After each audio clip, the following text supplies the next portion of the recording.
Yeah, so I think we can start the event if you're ready. Yes. Thank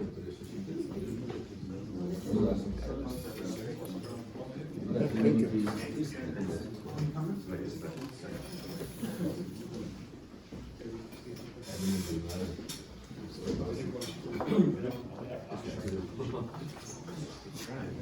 Good morning, everybody. Good morning to the Griffin Brigade, and good morning to the subordinate battalions out there on the net. Major Michael Dyer from 4th SFAB, Team Lithuanian.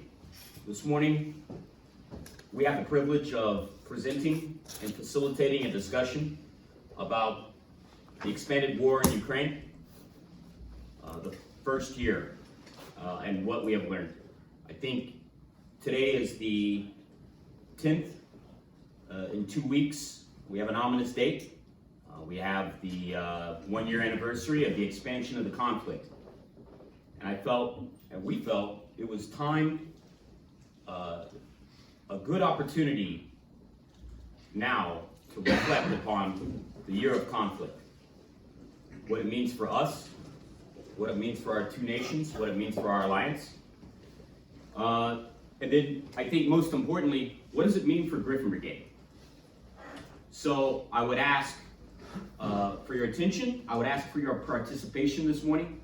We think we have about an hour to give and also to facilitate. Our purpose this morning, we'll spend the first 30 minutes and discuss the overview of the war by phase. What we have is some source materials that we've drawn upon that focus on the first 6 months. And it's difficult to get good analysis rapidly from credible sources on a conflict that has so many opinions, on a conflict that has so many eyes and so many spin on the data coming out of the conflict. So useful, trustful data takes months before it's actually published. What we have here is a focus on the first 6 months. And I think it's very important for us to reflect upon the things that we can draw from this and then turn that into tangible guidance and solutions for Griffin Brigade. And 3 focus areas that I would ask for you to consider for yourselves, for each one of your shops, for your teams, for your units, to focus on people, their training, your equipment, and your tactics. What we will not dig too far deep into is national strategy, the politics, not necessarily national doctrine or rewriting your doctrine. And we're not going to go too far into procurement and new equipment at a national level. This is beyond the scale and scope of what we've brought in our analysis or what any of us are really qualified to comment on in detail. So, with that being said, I look forward to our discussion this morning, and I will pass it off to our Master of Ceremonies, Sergeant First Class Sean Collins, our Intel Advisor. Thank you. All right, thanks, sir. Okay, labas rytas. Okay, so, yes, bear with me this morning. I'm a little under the weather. I think First Sergeant got me sick yesterday. I'm not feeling the best. Thanks, First Sergeant. But to kind of reiterate what Major Dyer was talking about, it's just preliminary lessons learned that the team has all put together and focused this presentation on the initial invasion. So the last time information of value is July. So we're not talking about like recent events or anything like that. This is purely Ukraine's defense phase in the initial invasion, just to weather the storm. This analysis was done by the Royal United Services Institute for Defense and Security Studies. Mainly written, this document was written by Mr. Jack Watling. He had, so basically he had sources and interviewed Ukrainian officials and gathered information. He wanted this document to be more of a testimony of what was happening as opposed to an analysis or academic document. So we extracted all the key points out of that document. It's a very lengthy document, I think about 64 pages or so. So instead of giving that to you guys, we figured we'd extract the main points and discuss them today. Okay. Any questions? Next slide. Oh, this one? Go ahead.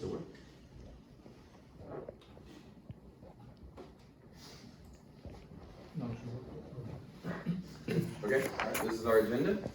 We're going to be covering 6 parts. 6 parts in this group. Russia's planning preparations, Ukraine's planning preparations, the initial invasion, assessing the Russian military performance in Ukraine. Lessons identified for Griffin Brigade. This is going to be our meat and potato slide. So this is where we're gonna have a discussion and talk about lessons that we saw from the initial invasion, and then conclusions, both by the conclusions by both the author and Griffin Brigade and SFAB.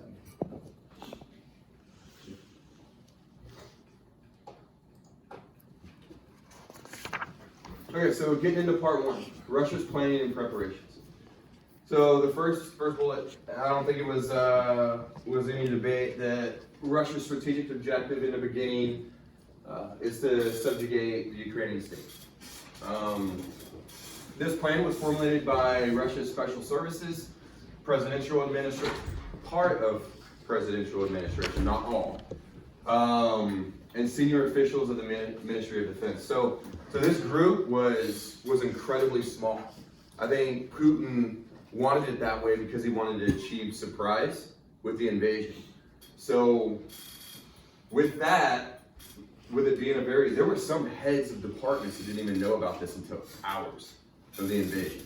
So he kept this in a very close-knit group to achieve surprise, which he did.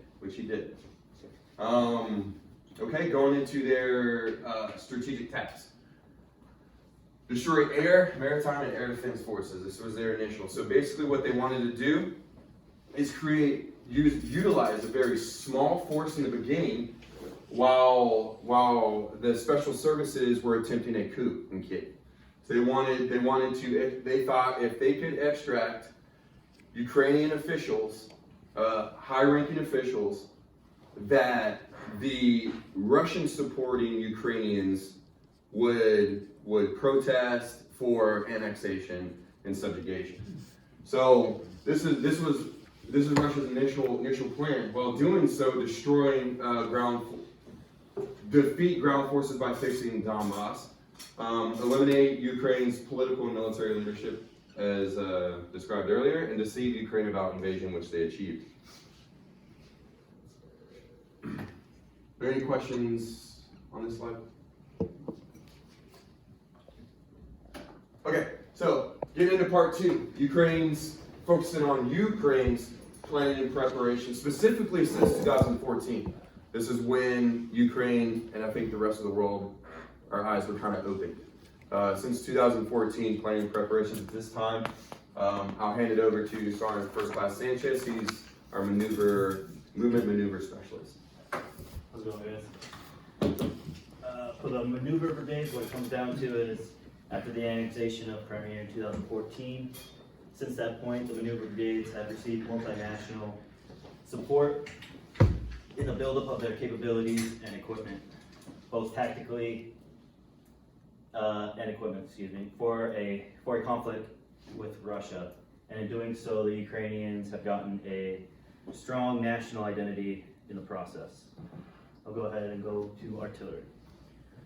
All right, as the bullet states, Ukraine is increasing their fire capability by acquiring multinational equipment.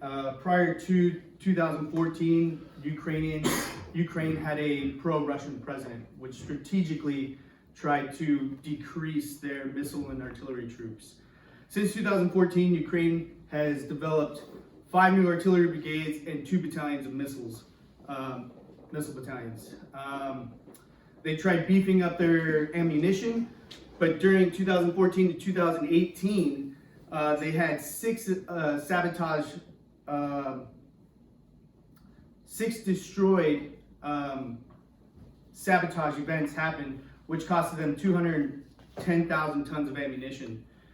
As well as getting U.S. radars, their TPQ-36 from the U.S., which helped them with their counter battery assets. Now I'll pass it over to Armor. Yeah, so what we've seen is the Ukraine's planning and preparations have been centered on the acquisition of multinational materials, both in maneuver brigades and artillery. It's been impeded by the sabotage of numerous assets from the Russians during that time. And it's been a rapid, like a race, an arms race almost, without someone to race against. The Ukraine has incredibly increased their ability to produce arms and ammunition during that time, and this has been one of their main planning factors. Knowing that the Ukraine does not have the capability organically to produce near-peer armor, they have focused on modernizing the armored assets that they do have, updating doctrine for their armored assets in order to combat what they knew was going to be a armor-heavy fight with the Russians.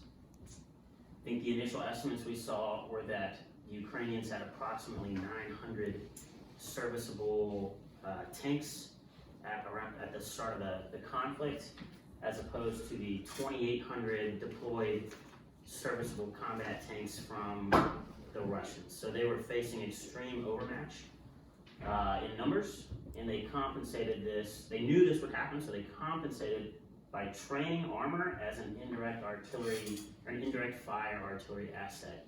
They focused on their stockpiles of high explosive ammunition for their tanks that they did have, and trained to employ these to from a 10-kilometer range indirect fire capability. They got pretty good at it, and they've been successfully implementing that strategy to save their armored assets, as opposed to putting them in direct fire confrontations with Russian armor. That leads us kind of directly into the next planning and preparation that they made, which is their anti-tank capability. So the Ukrainians understood that they would not be able to overmatch Russian armor. They could not produce their own armor to match the Russian stockpile or Russian technology, and they could not procure enough armor themselves from multinational sources before the conflict to compensate for that difference. So they procured tens of thousands of anti-tank missiles in the lead up to the invasion. They tried to rely more on U.S. and multinational systems like the Inlaw and the Javelin, because they're easier to use, easier to train. They have like a 2 or 3 day training curve and are extremely lethal compared to older Soviet systems, but they're more expensive, and Soviet systems are more readily available. So in those years leading up to the invasion, they inevitably were able to procure over 10,000 Soviet missiles, Soviet-era missiles from the Stugna-P and the Kornet, like an updated version of the Kornet anti-tank guided missile system. So that has been the predominant system that they used or trained on leading up to the war. And they focused on that so that they could defeat the Russian armored capability that they knew would come. I'm going to hand it back over to Novak to talk air defense. So their air defense capabilities, they focused on distributing their man pads all throughout their units. They're focusing on getting to the range of out to 300 to 400 kilometers, detecting whether it's rotary wing from their wash, whether it's a fixed wing asset or a UAV. This became a critical component of the Ukrainians' fight because in their deception towards the Russians because of their BDA. Because of their poor BDA, this really allowed them to have their man pads out front and then the Russians thought that they've destroyed all their man pads, so they would fly lower and come into their range of their man pads, and they would be destroyed.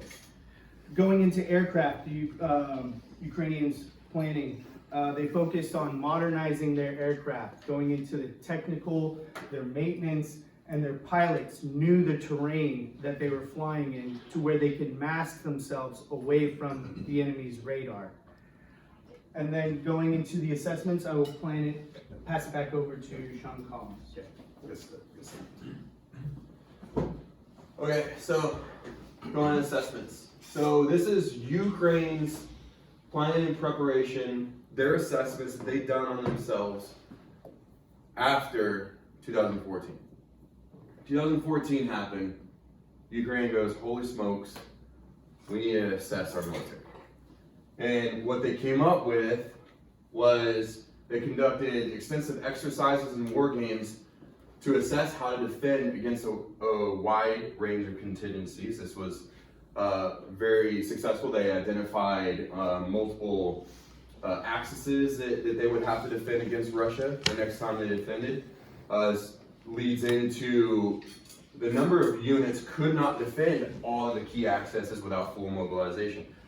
Ukraine really tried hard not to fully mobilize. They knew this would create severe economic repercussions on their economy. So, in the beginning stages of the invasion, they focused on the enemy assessment on where they would attack from. So once the initial, I think it was day plus 0 to 3, the initial 3 days, they assessed the damage of Russian initial invasion and decided that full mobilization was necessary to enable to reinforce their forces on the enemy axis. This caused economic impact of a full mobilization so they could sustain the threat from Russia over a longer period of time.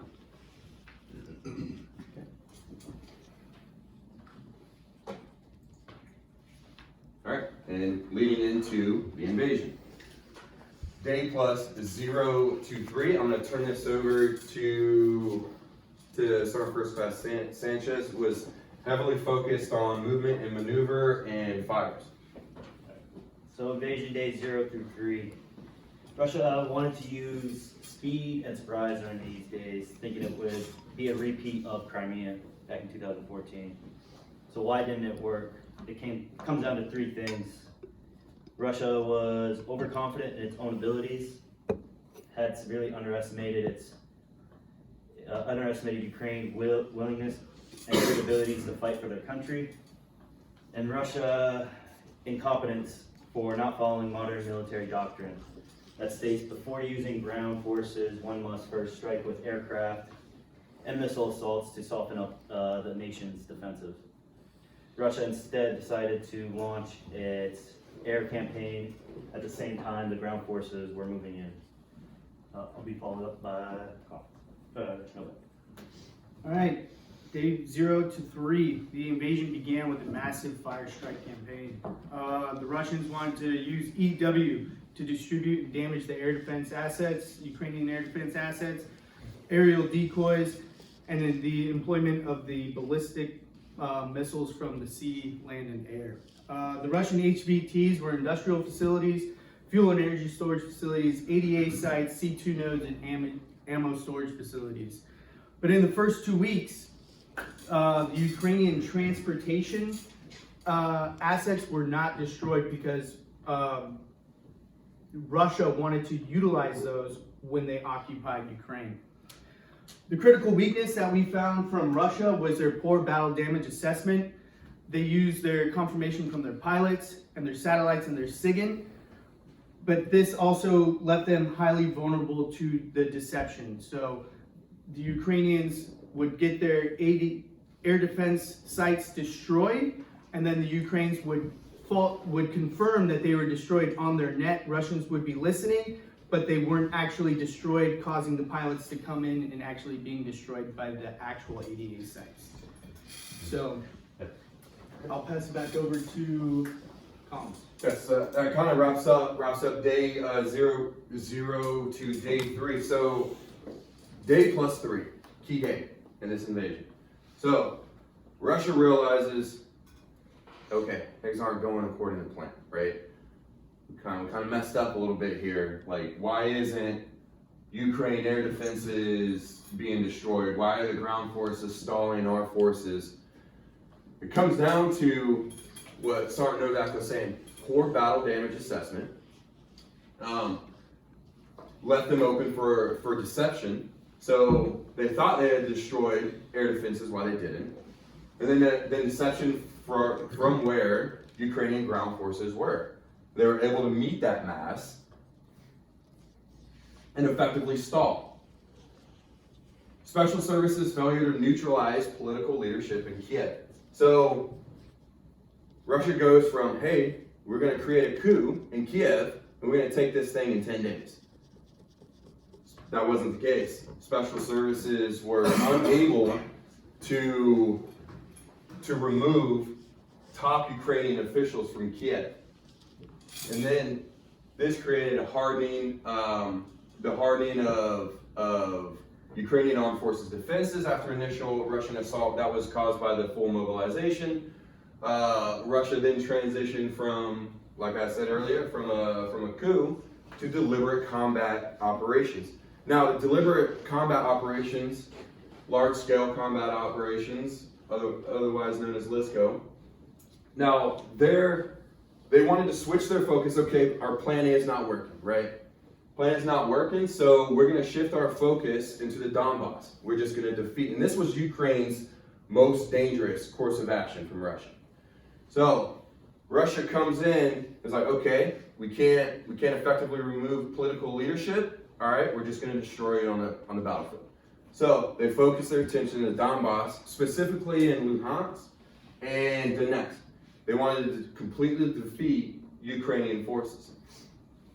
This also took considerable time for Russian commanders to understand what was happening in poor execution of command and control. So, due to Putin delivering his plan, devising his plan to a small group of people, even commanders didn't even know they were, or received orders, didn't even know they were invading until like 2 or 3 days before the invasion. So this led to very, very poor understanding at the BTGs from the commanders of what exactly was happening. Then moving into day plus 38 to 91. Russia retreat from Kiev and shift in objectives. We already talked about the military shift. Special Services also shifted their focus from removing Ukrainian officials to they ended up launching a political and economic campaign against Ukraine, information warfare campaign. And focus of Special Services shifted as well. Yeah, exactly, got into that. A little ahead of myself. Okay, next slide. All right, and this goes into assessing part 4, assessing Russian military performance in Ukraine. Russia has a hierarchy of joint command relationships.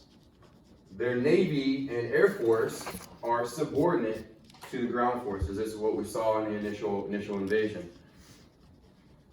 An issue with this. Ground forces are tasking Navy and Air Force under the lens of ground tactical combat. Now, we keep it separate. The US keeps it separate. Lithuania keeps it separate for autonomy because Navy knows how best to do Navy. And same thing with Air Force. So they were running into issues with how to best utilize the Navy and Air Force in initial stages. Going to the next point, Russian force generation is not aligned with this concept of operation. This goes into the BTG concept. So what happens with the BTG is that Russia wanted to implement and enable every echelon with the BTG. But what happens is when those BTGs are destroyed or attrited at all, they become rendered combat ineffective. Because then, even though the systems are still capable, they're not able to replace that concept of every echelon in BTG being an enabler. So this created a huge problem.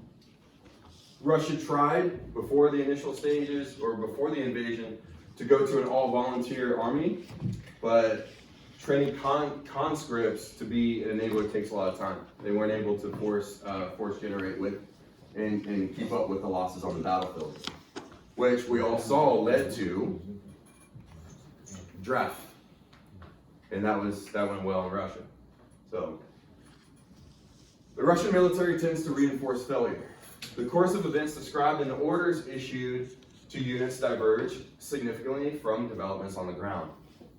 So basically, Russia will reinforce their commanders. So say they get issued an order, right? They fell to one BTG, fell to complete an objective. So what happens is, our military comes up, says, okay, you know what, we're going to shift focus over here, new orders come out. Well, what happens is, in most cases, is the BTG commanders will still try to accomplish that prior mission prior to executing the new order. So, Russian military tends to reinforce failure before they move on to the next objective. The Russian military is culturally vulnerable to deception. Now, this is caused by a few things.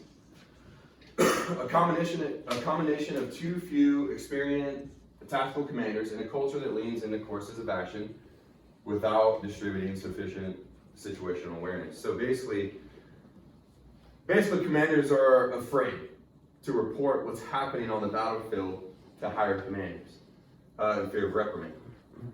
So what happens is, higher headquarters, when they're developing a new plan, or they think the plan is going according to the op order, they end up coming up with key assumptions on the battlefield that are completely wrong. It's not what's happening on the ground being reported accurately from their commanders because they're in fear of reprimand. Russian forces are prone to fratricide. Now this isn't just ammunition. This is EW, air defense, lack of C2 and control measures during operations. So there's been many instances where their air defense has shot their own planes in Ukraine. So that, as well as movement maneuver forces straying a little too far out of their area of operations, have been prone to bracketing from their artillery forces as well. So that, as well as EW capabilities in jamming their own forces, is a huge issue. All goes back to lack of C2 and control measures.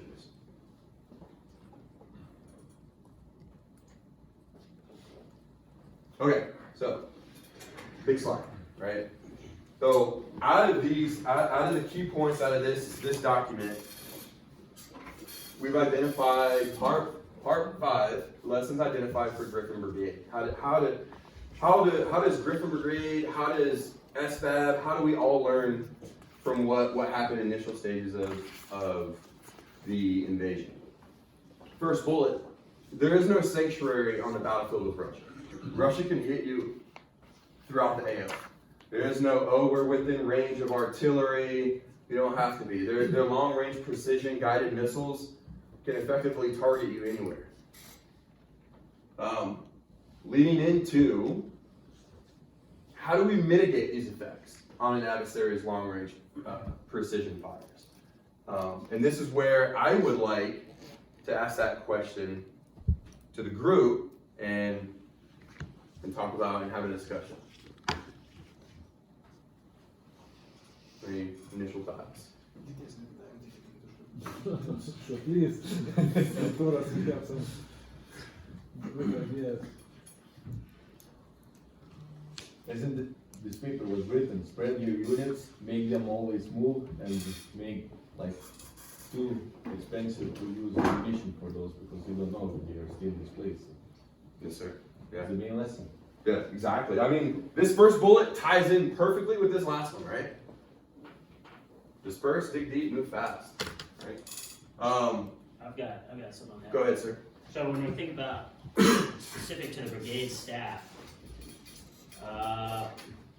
you know, we're talking about the brigade staff right now. And we know that Russia has targeting capabilities, long range, relatively precise through volume, at least fires. And in a conflict, they're gonna target things like your main command post with those assets, right? Like, they're gonna try to shoot the MCP with the TOS-1 Alpha. Those are gonna be the things that they put those assets against. So we know that there is no sanctuary, and the mitigation measure is the ability to move quickly. How do we implement that now to train for that contingency? I would offer that, you know, battle drills, CP battle drills are important. And I think you guys have thus far. You got something, sir? Nope. So this is something that the U.S. struggles with. As everybody knows, we've been in a coin fight, right? Past 20 years. So we've had fire superiority, air superiority, right? Transitioning to LISCO, we're getting back into field exercises, jump and talk, what a CP, as a main CP, like Captain Janousek said, what it looks like, what it has to be in this type of environment, right? Yes, sir. I have a question, maybe from sources, these ones, or from another ones. Maybe you have the information how many Ukrainian brigade or battalion size headquarters were, you know, hit and destroyed. Not off the top of my head. So I've seen some reporting on that, right? And you know, I don't want to go too far into the weeds of some of the open source reporting that we've seen, and I think based on the classification of our conversation today, it's not possible to speak in greater detail.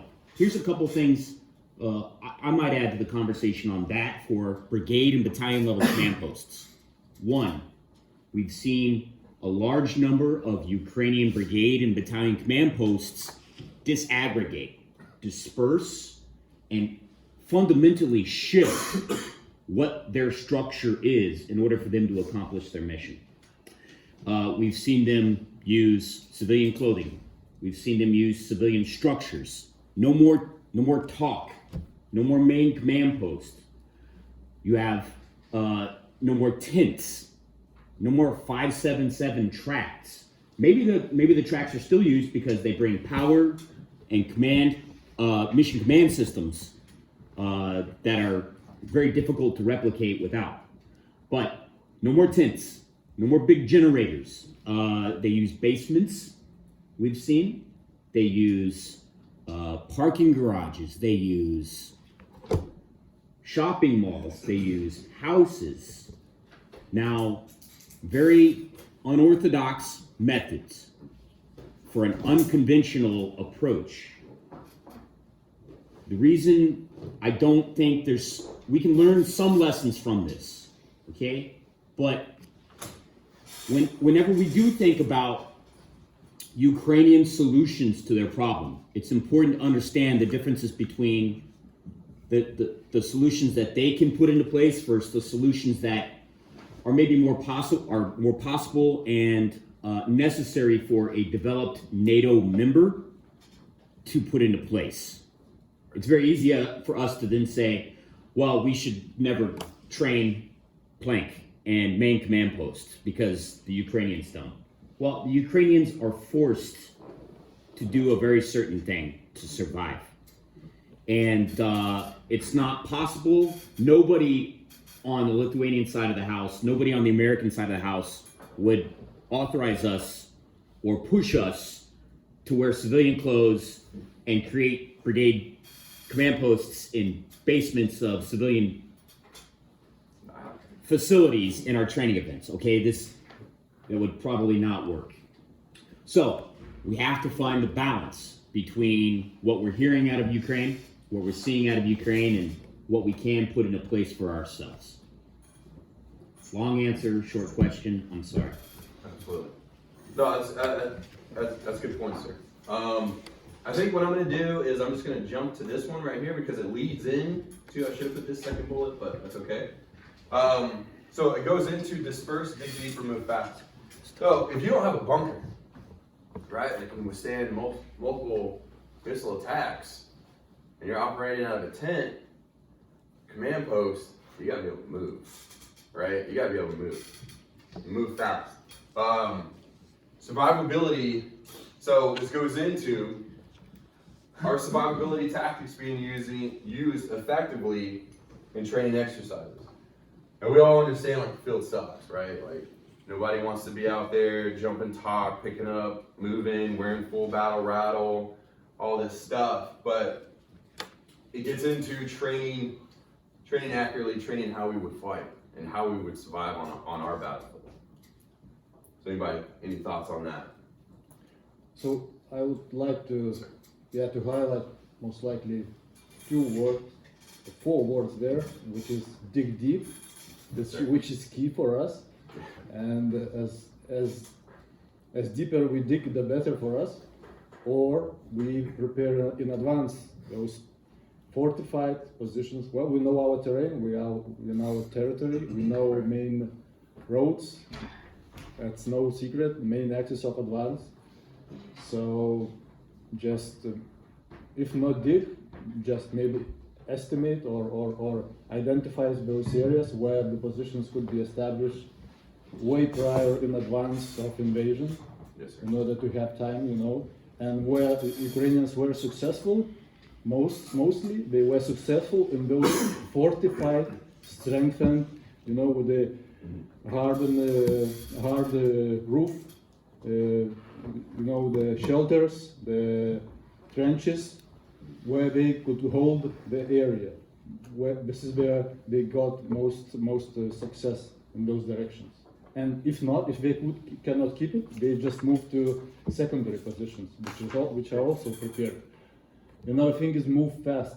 Yeah, that's correct. Like again, so from like Orlan UAV flight until artillery shells will start, falling on our CP, it's like 5 to 7 minutes. It's not a lot of time. It's not a lot of time. How much time did it take to collect our CP last time? Right, so what does that lead us to, right? No MCP can be broken down, packed up, and moved out in 5 to 7 minutes realistically. Yeah. If it's going from, the middle of Koadev for the next operation, right? It's just unfeasible to think that we can do that. So Right. what are the things we do? We have these battle drills. We have react to contact battle drills. How does the MCP react to indirect fire? Like, what is the checklist? Has it been disseminated to the lowest level? Does the headquarters personnel, the security platoon, the commander, do they know their actions to take? Do the plank members know? Is everyone on the same page about what happens when you receive those forms of contact? That's something that's tangible and trainable. So I think that's a good place. And we've seen a lot of growth so far in the exercises that you guys have conducted up until now on those topics. So I agree. And this brings it to another point, like doing another section's functions, like if co-ops is destroyed, does Plank really know what we have to do? Well, we should know, or like how to run the operation, continue with the battle tracking and co-ops functions, and vice versa. So just basically everyone should know not only his own job, but his counterpart in another section. Like I said, if one is destroyed, somebody needs to take their job and continue doing that. Absolutely agree, sir. Yeah. It's not all black and white, and there are small steps that we can take. Okay, if we know we have, worst case, 5 to 7 minutes, right? But we know that right now it takes at least an hour to displace the main command post. That's very optimistic. Okay, progress towards, can we get it down to 30 minutes? Can we get it to 45 minutes? Okay, that's better than nothing. Battle drills? Battle drills take you towards Yeah. being more mobile, okay? More is better, quicker is better. If 5 to 7 minutes is not realistic, progress towards that goal is still progress, guys. Exactly. But just for understanding, we cannot say that simultaneously we want to train our C2 procedures, planning and tactical road march in 5 days and conduct those battle drills. If we want to achieve that one, improving this one, we need to dedicate time and exercises to doing that. It's impossible to do battle drills and observe battle reports, everything simultaneously. There's And a in reality, it doesn't work like that. If you have contact, you're reacting to contact. Yeah. And after that, you just doing. So if we are not dedicating time, we cannot say that next time on Brave Griffin you will do that, because we are talking about different tasks that we will train during the Brave Griffin. There's a concept that we like to use called a TalkX. Okay, the TalkX isn't necessarily about the mission command systems within the talk. It's not necessarily about the functions within the talk. It's about the structure, the jump, the people. Now, what Griffin's approach has been is the talk structure and its movement and its security is the mandate of the headquarters company. The headquarters company commander is not in here, right? And we're talking about his stuff. I'm in. Oh, there he is. He's in, sir. Okay, I'm so glad you're on the net.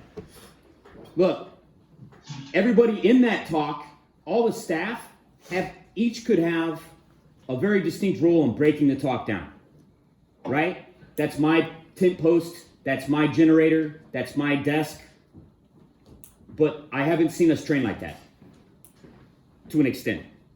And in order to get towards a goal, from an hour to 30 minutes to 7 minutes, it takes all hands. Everybody's shoulders have to bear the load. And approaching it as headquarters company responsibility or staff responsibility is an administrative approach. But in order to increase the speed, it has to be all hands on deck. Any other thoughts about that? The one thing is, we're talking about the wartime situation. And also we have to take into consideration the training which we are conducting in the lifetime. So basically, if you are having IDF coming into the headquarters, you will, lay low, wait for the end, and you will just move from this situation. In the real time, you cannot train this because everyone is focused on not to break someone, not to do something, and the focus goes into such things. And we had to wait for 2 hours for the signal guy to roll the cable, because we're not allowed to have some exercise damages, because it takes time to replace the equipment, and sometimes we have very very very good understanding of how fast we could disperse and move out of this area. We have to take TVs. Yeah. So we understand like these issues, right? They're not gonna be fixed overnight, right? So it's just some things that we've noticed on the initial invasion that maybe that definitely both, like all NATO countries really in a conflict with a near peer threat like Russia can focus on. These are things that we've seen that they're good at. We've seen the Orlan 10 drop 5 to 7 minutes, like you said, sir, dropping munitions very fast. So we got to be able to move faster and have better than what we're talking about. But moving on, unless anybody has anything from this, we can move on to the next one. Yeah, I would add one more thing, like from all you have already said and mentioned. Yes, Russia made a lot of mistakes Yes. Exactly. They miscalculated a lot of things. They underestimated Ukrainians. They overestimated their strength. But probably we shouldn't expect the same doing again after 8 or 10 years, whenever we are ready for another adventure, let me say, in elsewhere. It can be Suwalki Gap, it can be, I don't know, other Baltic states, but we shouldn't expect them to repeat the same mistakes, because they learn from Georgia in 2008, they learned from Crimea in 2014. Now, yes, they did a lot of mistakes, like I said, but we shouldn't expect doing them the same again, and we need to prepare not for their mistakes, but for their best performance. Okay. Great, sir. Absolutely, yeah. As it can be. Yes. Yes, I agree. Okay, well, whoa, now it's working. There we go. All right. Of course, towards the end of the brief, right? Figure it out. Equipment. All right, so I'm gonna jump back up here. Warfighting demands significant slack capacity. So, Russia used more ammunition in 2 days than the entire British Army had in stock. So, what does that look like for Ukraine, right? Ukraine was struggling. Now, they kept up with fires for a little while, but they eventually started running out, right? So, what steps, so if you don't have a massive stockpile of ammunition to keep up with fire superiority with Russia or a near-peer threat like that, like what steps, applying it to Griffin Brigade now, what steps do you think that we could kind of think about or get a ball rolling in order to kind of mitigate that stockpile of ammunition, to compete for fire superiority? And how will Griffin Brigade sustain LISCO for extended periods of time as well? That's a very complicated question, and it's not only Lithuania, but it's all NATO. All NATO, yes, sir. Ammunition stocks are very low at the moment, and there were some news as well that some US and German factories, they have to increase their production of ammunition in order to supply Ukraine at the moment. So, and we have also to conduct the research, to recalculate how many ammunition we have to have on hand, and it's the problem for all NATO countries. Great. Yes, sir. And again, it was because of this 1997 peace treaty, not peace treaty, but partnership for peace with Russia, where they signed that they are already like allies.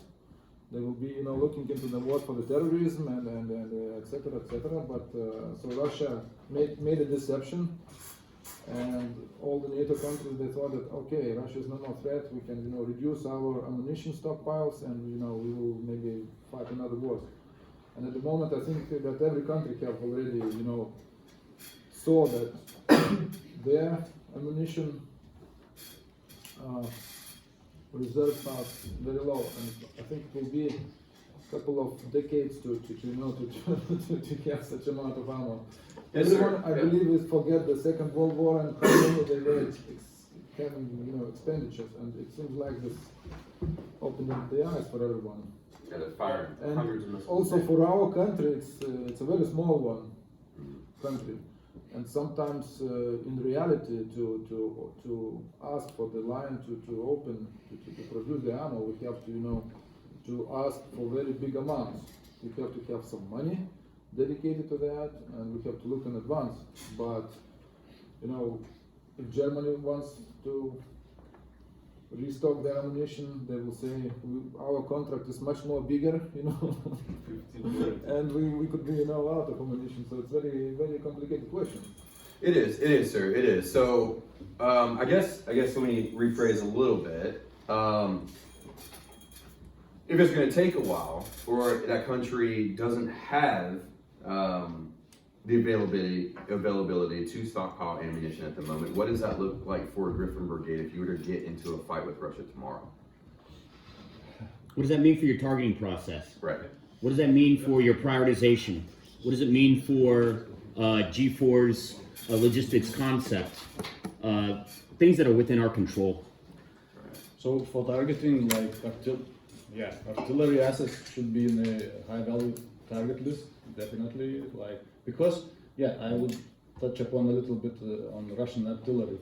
Yes, what they started doing, like from maybe last summer, they rely on artillery so very much, like shelling the whole villages, cities, raising from the ground, and then only goes infantry because they cannot do it. They saw that they cannot do it other way, like first infantry, So artillery is like one of the key forces or elements in their battle, way of battle. It's difficult to compete with them. I heard some numbers that in one month they produce like 25,000 rounds of artillery, and which they fire in 5 days, something like that. But they have the capacity to speed up the production, like in times maybe, and they can just order like we work all day, all night in 3 shifts or whatever, and they just produce, and it's very difficult for us to compete here with our, even NATO production rates probably. So, to target, I would say with our as much as we are capable, of course, but it's a very difficult question. Right. As far as artillery. Okay. If I can add, like Griffin Brigade, we don't have the luxury of doing that massing fires, so we have to be more precise, and we have to look at our sensors as well, and that's a huge targeting, that is a huge part of the targeting process, you know what I mean? So we have to get those UAVs out to our recce koi, you know what I mean? And we have to get those sensors out there on the battlefield to actually observe those, because, like I said, we don't have the luxury of just like massing fires anymore. Firing 100 rounds. Without the ability to do the tactical task of massing fires, then we have to look at what is 24th able to provide us? What missions does that take off the table? Are we able to plan for final protected fires? Are we able to plan for massed artillery at a wet gap crossing? Are we able to plan for suppression of enemy air defense? Are we able to plan for counter battery? What are the implications to the tactical tasks available to the commander now? And I don't mean to go down the rabbit hole of all the details there, but I think how we respond to the constraints based on the lessons we've seen here is critical for us. Yeah. Exactly. Yeah. No, those are really good points. So the intent of this slide really is to not solve any issues like overnight. It's just kind of get the ball rolling for SFAB and for Griffin Brigade on ways you can train, ways that you can effectively exercise this. Okay, all right, moving on. Okay, UAS and counter UAS must be available across all branches and echelons. So, the war in Ukraine has exposed the need to have UAS, counter UAS systems throughout all echelons. We have seen this. How many drones? How many UAS, SUAS are flying around in Ukraine? Thousands a day, right? They're all over the place. What we had in Afghanistan with all of our aerial assets, we call it the unblinking eye, and that helped us out a lot. That helped us out to develop the picture better on the battlefield, help paint a more accurate picture of what's going on in the common operational picture and common intelligence picture to the commander. But that's something that we were talking about yesterday that the U.S. is struggling to do right now. Like we're seeing what's happening in Ukraine, and we're like, holy smokes! Like we gotta start getting little drones or quadcopters out to our teams, our fire teams, our squads at least, and stuff like that. Starting to identify this issue and how valuable it is, and then to counter that, you're seeing all these drones. You gotta be able to take them down, right? Like Like we're putting a heavy emphasis right now on counter UAS. Be able to get, if we get in a conflict with Russia, we gotta be able to take those suckers down, right? So why do you think, so it's kind of, you know, get some talking points and drive discussion and get some wheels turning upstairs. Why is it important, do you think, on today's battlefield to equip UAS and counter UAS at all echelons? I've kind of stated a couple, but I'd like to hear your thoughts. So I'll start off with, we've discussed how 155, like, for example, artillery stocks are difficult to produce, they're expensive, they take time to produce an artillery stockpile. The Ukrainians have been able to very effectively target the enemy and destroy infantry morale with a very inexpensive asset compared to, you know, large volumes of artillery or infantry. And that is a drone with a hand grenade taped to it that has a release lever that they can drop right in his lap in the foxhole, right? I'm sure we've all seen, I've literally seen hundreds of those videos, distinctly different in the last 2 or 3 months. And that's you know, we're kind of talking procurement here. It may not be something that the Griffin Brigade immediately has control over, but you know, as you have these conversations across your formations up to Lithuanian land forces, that's something to consider, is you can compensate for some of those lofty, more expensive goals through changing your tactics to use precision with something like a 40 millimeter grenade. You know, that easily can have some impacts that can shape your battlefield in the absence of something else. Exactly. I think it also preserves life. UAS, you know, both sides have used UAS to observe fires to great effect. You know, and when you're talking about preserving, you know, the lives of your soldiers and not subjugating people to unnecessary risk, that's an asset that can immediately help you accomplish that goal, and immediately take risk out of an FO, right, you know, who now does not have to be there on the ground getting shot at as you shoot your 105s. Right, and to add on to that, sir, that's a great point. To add on to that, maybe this can drive discussion as far as TTPs, right? What happens if a recon, or if Reki's out there and all of a sudden they spot a drone? They shoot at it, they move location. You know, this is something that you could, all of us, could really like drive like a TTP, techniques, tactics, and procedures into, hey, what happens? What happens if we see this? Or how can we mitigate our movement and mask our movement to hide from UAS?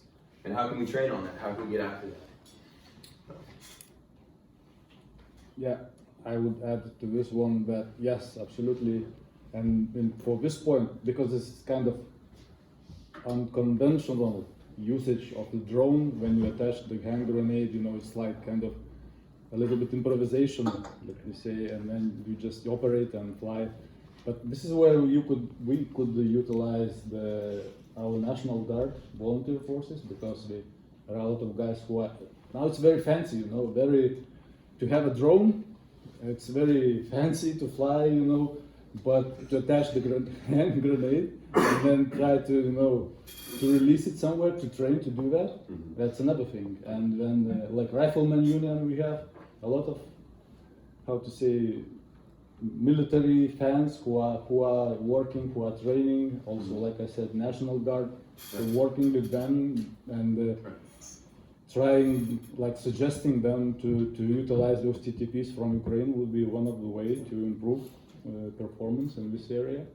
But as far as yes, we critically need UAVs now until 2025. We should receive at least some.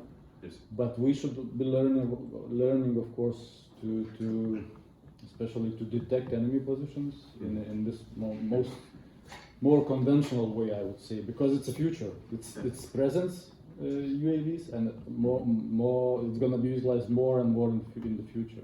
Yes, sir. Yeah, great point. All right, what happened last weekend? The U.S. Chinese. Chinese. Little spy balloon, right? Like we didn't even have a TTP for it, right? Had to take it down. We never thought it would happen. All of a sudden we're like, what do we do? They can't shoot it down. What if it drops on houses? You know, kill civilians? Like, yeah, exactly. So stuff to think about. Like, yeah. Sometimes we get denied to use Chinese. Right, spy balloon. Yeah. I think that is already happening, and I think that we're 2 steps back from that. As you say, it's not the future; it's already present. Yeah. Yes, sir. From the Absolutely. one hand, from another hand, another war will never gonna be the same like previous one. But if we look in reality, these quadricopters, all UAVs, we have to use it through not only through artillery for recce. I mean, for every unit, we have to first of all we have to stop speak about and do it. Right. That's message for higher commander. Because we need money for that. But no money, no funny. Yeah, right. I'm not sure. And another one, it's not only for that unit supposed to be, I think, because there is examples that the quadricopters with the speakers use like for PSYOPs operation already. Now speaking from my perspective as information operation. Yes, sir. We can drop leaflets, also the same leaflet drop operation. So it's not only about artillery already. So Right. this Good point. this should go to all echelons, to all our warfighting functions, Yes. and that's supposed to be done now. Yes, sir. And counter UAVs or counter quadricopters, there are systems, the Lithuanian one, at this moment they are best in the world. We had a presentation 1 month ago, probably here, so the guys, they are producing it. They tested in Ukraine. There are system for section level, like a find is if some quadricopter is around you, there are weapons to shut it down or to put it down. So Yes, sir. everything already exists. Yes, sir. But you need to have a brave, have the money, take it and start to learn with that. Thank you. Good point. Yes, sir. Taras, it's really good. I think it's important, a very important thing for Griffin Brigade to do, what you can do about across all functions. It's something that you just brought up. What is relevant for Griffin Brigade given the expectations of the Lithuanian armed forces? What do they need Griffin Brigade to do? The hardest tasks. Heavy hitting with the first tier, with the heavy hitters from the enemy. Okay? And your procurement and training and funding is focused on that. And where does the role and the interaction with COSP, your territorial defense partners, and the riflemen, what tasks, what lessons are relevant for them? Are they receiving those lessons? Are they receiving, okay, very difficult for the active duty Lithuanian land forces to procure new systems. There's a lot of bureaucracy. There's a lot of, in every military like this, bureaucracy and time to receive it through formal funding methods. There are other elements available in the total defense strategy for Lithuania that don't suffer through those same procedural or bureaucratic constraints. Cheap quadcopters, very difficult for Griffin to get in their hands. Cheap quadcopters, very easy for the riflemen to go buy for themselves through their methods and employ, right? So, I think it is an implied task there for Griffin and for all of us to understand who are the other players on the battlefield here in Lithuania. Are we connecting with them so that there is linkage to fill these gaps? Is it Griffin's responsibility or ability to fill all these gaps? No, it's not possible. Maybe it's not appropriate even. Total defense. Yeah, there we go. So implications to your relationship with your local partners, riflemen and COSP, I think is important to understand for us to have awareness like that. Thanks. PGMs, let's go quickly through Absolutely. PGMs. Yep. All right. So we're gonna wrap up this slide with fighting for the right precision. So we've seen, at least in the initial phases, Russia's pretty smart, right, with their EW. Russia uses EW in order to deny PGMs, precision guided. God, I can't talk today. Too much caffeine, I think. These batteries. Anyways, sorry. All right. Precision guided munitions on HPTs, right? So what they do essentially we were talking about this yesterday. They'll have a command post, right? They have EW capabilities, so that way nobody can hit them with long-range precision fires. Once that precision guided missile comes in, GPS gets thrown off by the EW, missile gets thrown off, right? So that's what they do. So, and then they're gonna stay out of the range of your artillery. So how do you hit these? How do you get after hitting these HVTs on the battlefield against Russia, right? Just use them ammunition. There we go, right? 100 rockets, right? See if First they. of all, we don't have PGMs at the moment, so it's not a problem. So, well, yeah, okay. Good point, sir. Good point. Okay. So yeah, I guess that would kind of get into. But that was kind of a question for me is the counting or the EW denial. I haven't seen. Does Griffin have some sort of capability for EW denial? On paper, yes. On paper, yes. Okay. On paper, yes. All right. Fair enough. Fair enough. Okay. Yeah, theoretically, we understand that we have to focus on this EW in order to enable our precision fires if we have, and so on, and that's the targeting process. Right. So you're looking for this high payoff target in order to destroy it and later on to enable your other elements. So, but in reality, we don't have such assets at the moment, so. Okay. Got you, sir. Understood. Okay. All right. Yeah. All right. We'll move on. Okay. Yeah. It worked. Ah. All right. Part 6, the final slide. Okay, we're gonna wrap this up. So this is a conclusion. We split up into 2 parts: the author's conclusions, and then hey, what does Griffin Brigade SFAB conclude from this? Captain Jay, did you want to kind of touch on this slide, or I can run through it? Large scale combat operations. Yeah, so, I really what I think we need to go, the real learning point here is we have this wealth of source material coming out of the Ukraine, right? We've covered the topics, I won't go back through those, but what are the steps we need to take to go forward is we need to implement that into your training plan. We collectively, across all NATO countries, and specifically in Lithuania, and specifically for Griffin Brigade, at all echelons, need to start taking this feedback and implementing it into your training. That's the most important takeaway that you can make about this, right? I think everyone knows what is out of reach for you, what is you're not capable of. And those things, if you haven't compiled that data and sent it to the powers that be above you, if you're not communicating up and out to your higher headquarters, hey, these are our deficiencies, this is where we need help, then you should start. If you have not taken that data and said, here's the deficiencies we have, and here's how we can try to mitigate it ourselves, then you need to start. And I'm being a little facetious because you have started, right? We've seen that. It is in your training plans, but the takeaway is continue to refine those processes, continue to refine your battle drills, and practice them over and over and over again.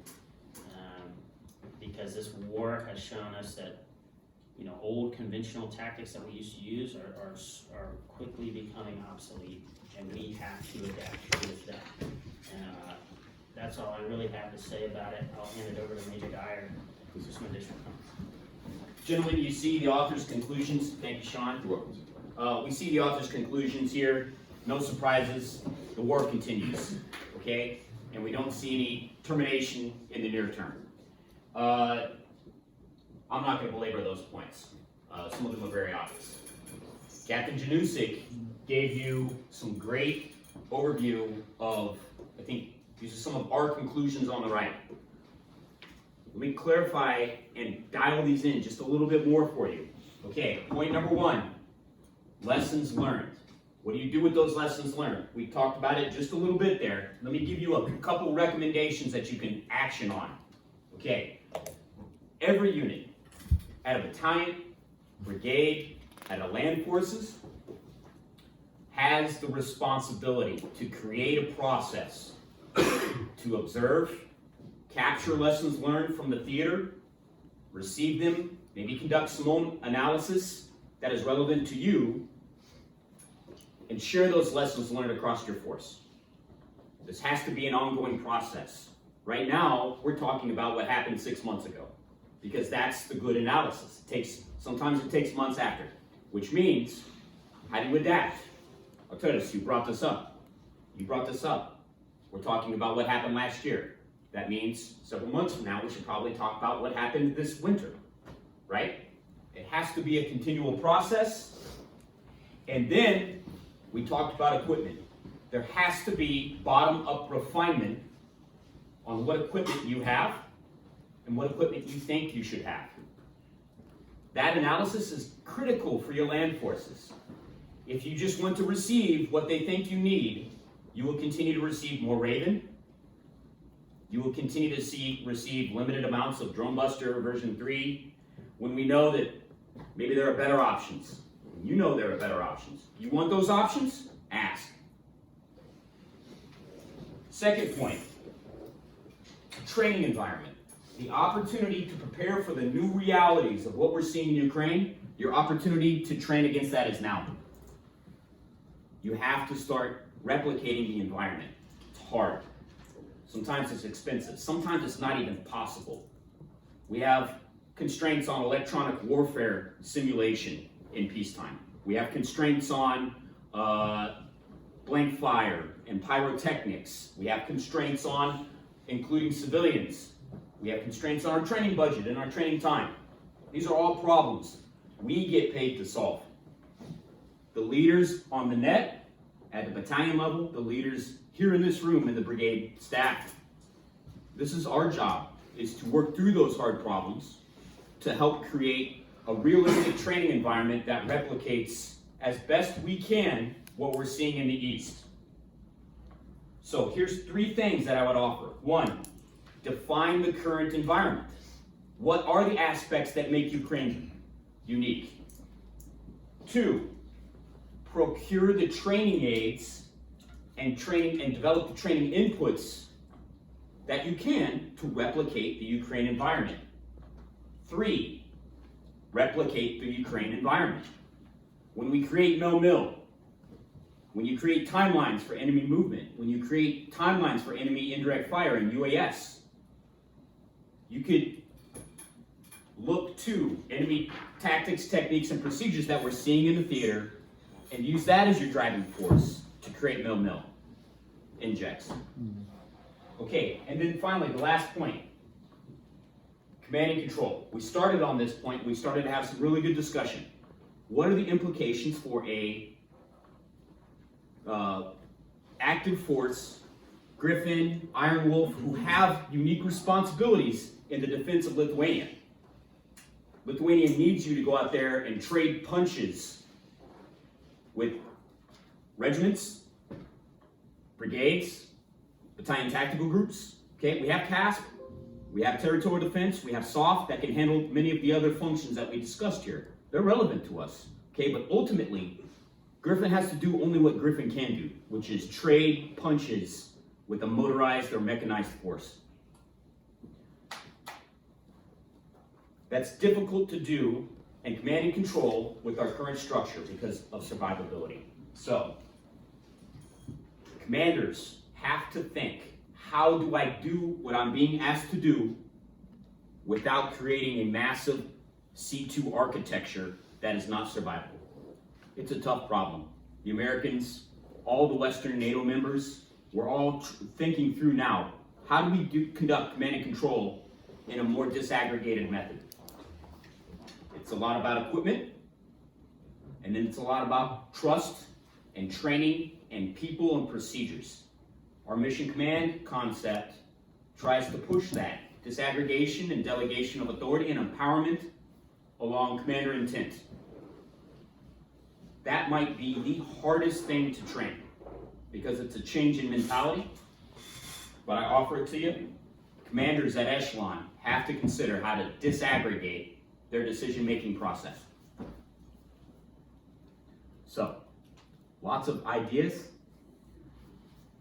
lots of conclusions, lots of thoughts.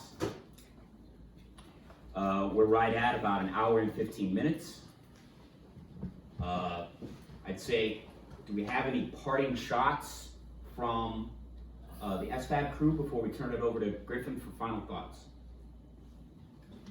Thank you for listening. Yeah, I just want to say thank you, gentlemen, so much for your time. I know you all are very busy. So thank you. Thank you. You wanna take it to the outstations? Outstations, I think we got a couple messages that have come in. They're much.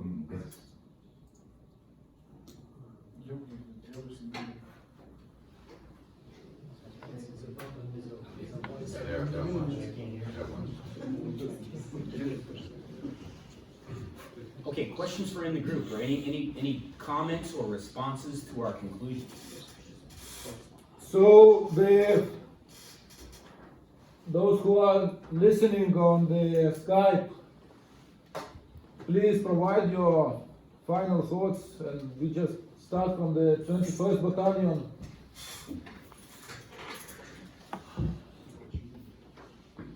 Are they online? Good day. Nothing to add so far. Thank you. Okay, 22nd Battalion.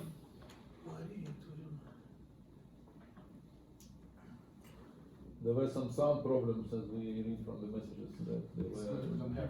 Too close to Kaliningrad, I think. EW EW denial. Okay, 23rd Battalion. No question there. Comments. We need comments, not questions. Lot to take in. Okay, 24th Battalion about PGMs. 24 Battalion, thank you for your presentation and insights, and we will wait for getting PGMs and bigger shooting range. 2027. Okay, so what we have, headquarters commander. No comments. Ready, Koi. Vara. Okay, so any ideas from the classroom? Question has none.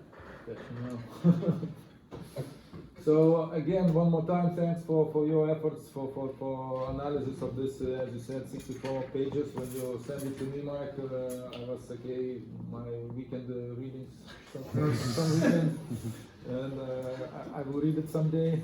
But again, you made a great summary of what's going on there.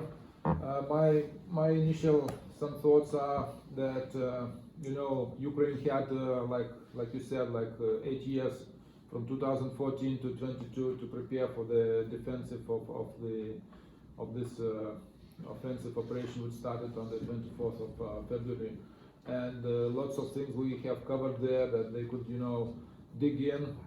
They were established the very known defensive line around this Sumy, Kharkov, Chernihiv, and other areas. So it helped them a lot to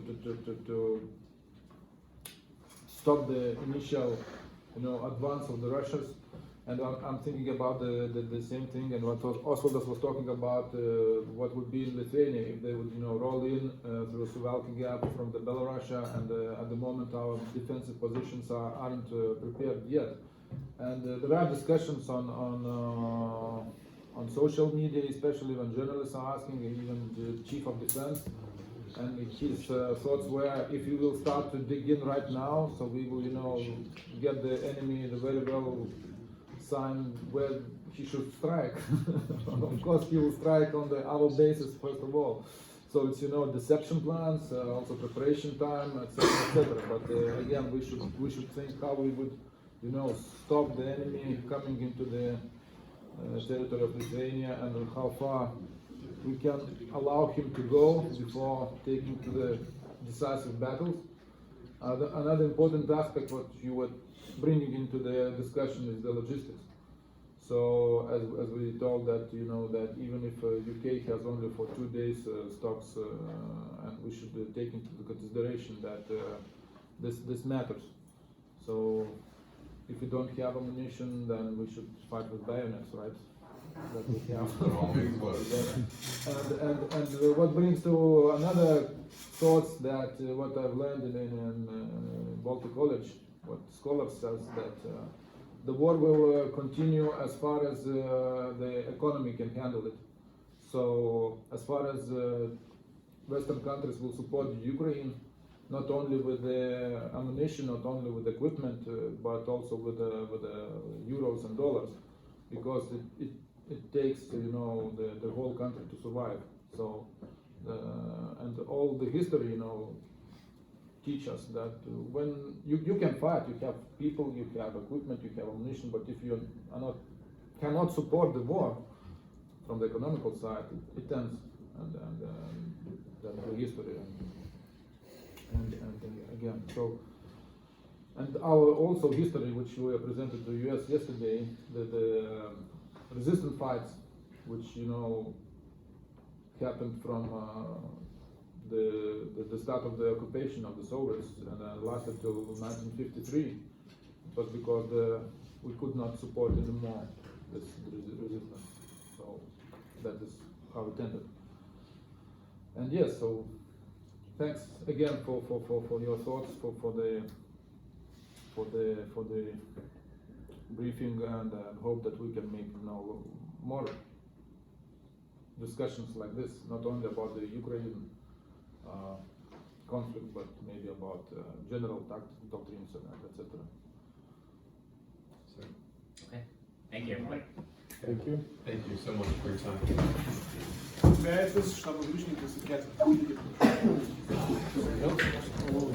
Ačiū.